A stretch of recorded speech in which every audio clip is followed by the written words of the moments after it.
So, let's set the stage a little bit here and remind everybody that the Epstein human trafficking was not a secret in Washington. His pedophilic lifestyle, his pedophilic behavior was well known amongst the elites. It hides in plain sight. Epstein was hiding in plain sight. We all knew about him. We all knew what he was doing. But we had no one that was, legal aspect that would go after him. They were afraid of him. For whatever reason, they were afraid.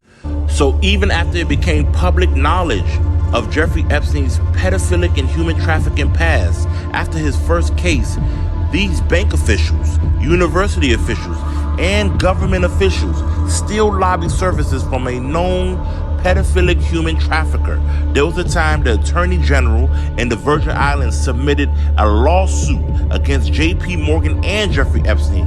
Joe Biden then flew to the Virgin Islands, and then suddenly she got fired. The CIA, J.P. Morgan Chase, U.S. politicians, and startups like Amazon and Google are all tied in with Jeffrey Epstein. Look at some of this information coming out, as particularly of the J.P. Morgan case. There's a lot of powerful people that are potentially on the hook for enabling his sex trafficking crimes, particularly Jamie Dimon, one of the most powerful bankers on Wall Street.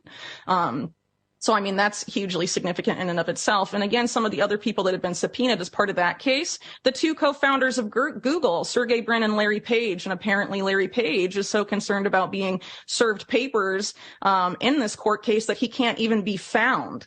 Where this story gets interesting is Google's ties to the CIA from its very founding and inception.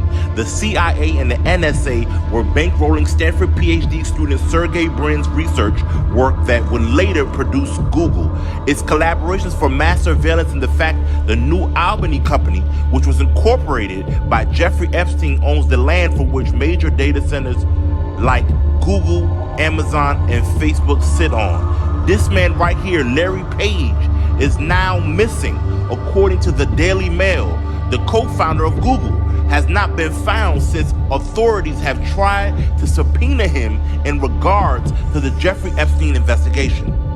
So now the question must be asked, is Google's co-founder Larry Page missing because he's guilty of the same heinous crimes as Epstein?